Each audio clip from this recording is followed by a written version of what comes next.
Well, welcome back, everybody, to Between Two Sermons. We are great to have you back here with us again after a long summer hiatus.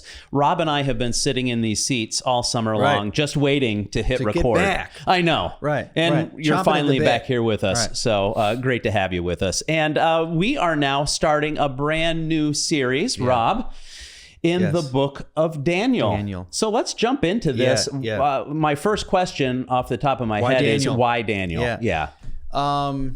Good question. I mean, one of the answers is, it's time to do something from the Old Testament. That's the simple answer, because we did First Peter most recently as far as a Bible book.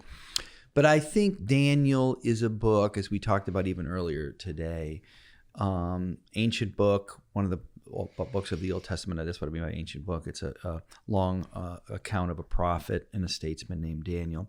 But it's often thought of as, what does it mean to live your faith out in a world is hostile or certainly unfriendly to the of God, or what it means to be a Christian, or in Daniel's case, an Old Testament person of God. So I'd say that's probably the quickest answer.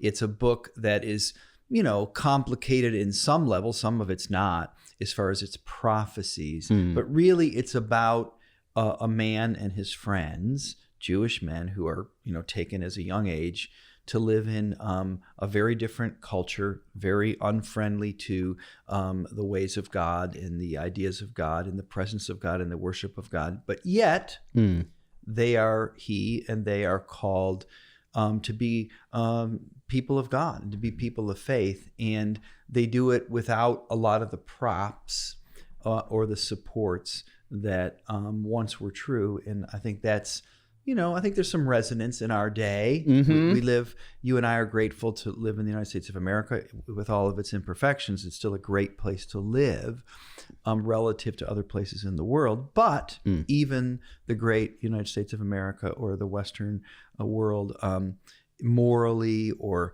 I don't know, concerning biblical principles, has fallen a long way. It's not as there's a lot of things that are common knowledge and practice and belief in our world today, that would be considered not Christian. So we live in that kind of world. And the question is, how can we be faithful? We have the same challenge, which has always been true. Do we want to assimilate or kind of be 1 foot into the Christian world and 1 foot in the real world? We have to be like the rest of the world. Or are we called to maintain our distinctiveness in a winsome, loving way? And I think that's the challenge of the book. Yeah. Totally unrelated to this. I had read Daniel over the summertime for about a month. I just spent just kind of diving into Daniel as a book and rereading it. And I think there's so much in this book that can be helpful for us as we look into, I think what you're describing is kind of a theme throughout the book, how to live counterculturally, maybe. Right. How to be part of a culture, but live counterculturally in that culture. And I think Daniel is a great example of that. Well. In fact, just how you just said it, how to be part of a culture and live in a countercultural way. Because in Daniel, which some would might even criticize these principles. I mean, Christians, that he goes too far, right? Right. He accepts his name change. He studies astrology or the magic arts. I mean, whatever. This is all in chapter 1. So he both sort of, immerses himself. Some of it he probably doesn't have a choice in, but he immerses himself in the things of the world that he lived in, but yet he was able at the same time, be in the world but not of the world kind of thing. So he is a great example and not an easy one to follow. Yeah. And you say in the beginning of this week's sermon, this all starts with a crisis, right? Right. The people of God are brought out of their homeland. They go from Judah to Babylon. This is a long trek away.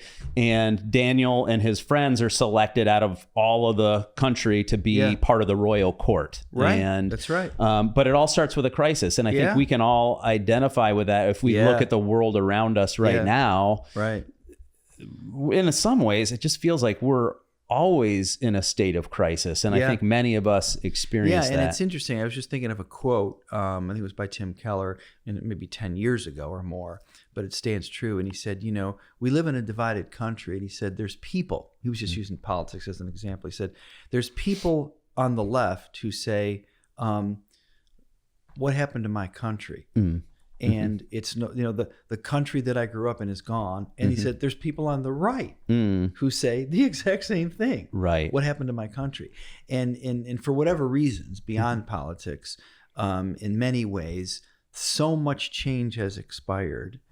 And it does feel like, even though you and I still, we can speak our mind and we have certain levels of freedoms, it's a different world, and the world is in flux. And it feels like, to some people, maybe to some of us, that even in the last, our lifetimes or less, even in a decade, things have changed. The world has changed so much. It does feel, in that sense, we didn't get carted off to another country like Daniel, but many people feel like they're living in a different country, a different place. Right. Yeah. I heard a pastor recently talk about this concept that the original temptation, the temptation of human beings, was to know what God knew at the garden, the tree of the knowledge of good and evil. Yeah. And in many cases, we now know more than we've ever known. Right.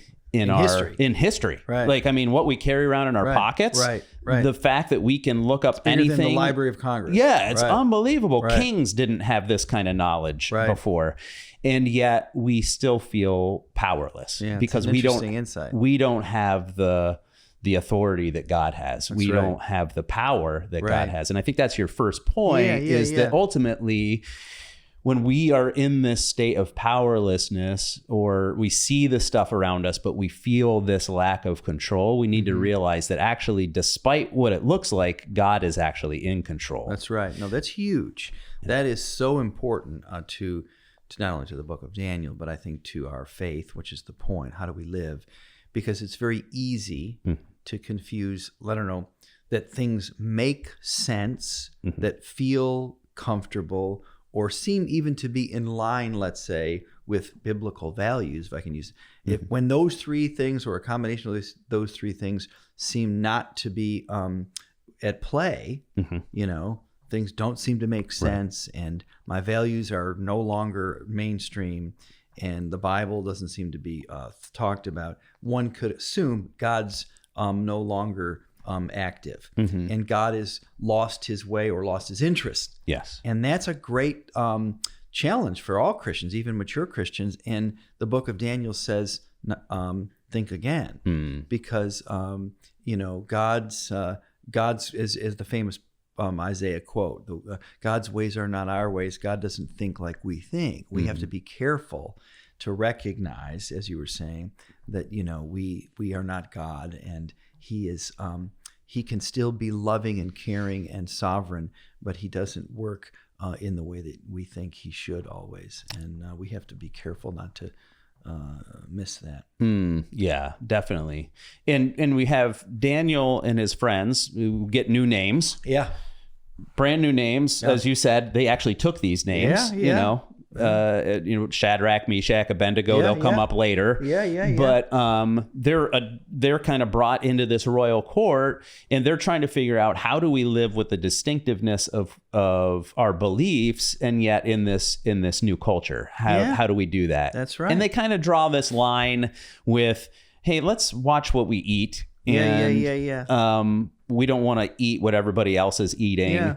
And for them, that was a way for them to experience. I like how you actually said this. This is a way for them to experience God showing up in their life. Yeah, not just like, let's do this tradition thing. Yeah, right. But they wanted God to show up in their life. And it was a supernatural thing. God would have to show up. That's right. I again, it's not my wisdom only, but I think that's right. I think, because you could say, the obvious thing is they're trying to be kosher, but what about the 1,000 other things? Right. They could have said, I don't want a new name. Right. God doesn't want me to be called, Prince of Bel or whatever. So there's many other things that they automatically did not resist. Why this, which seems like a rather small thing?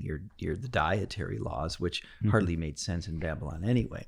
Right. But I think that you're right, that there was a way to, demonstrate. You might say another way of saying it is, no matter where you are in your life, not only geographically, but other than that, in life, you still can exercise your faith. You still have agency. And by exercising that, even in a small way that no one else besides this one steward of the king had any idea, one would assume, that these guys were made this choice and were eating this. I mean, you would assume that it wasn't like a big pronouncement on the paper. We choose to eat kosher food. It was strictly between them and their God. Yeah. And they were doing it.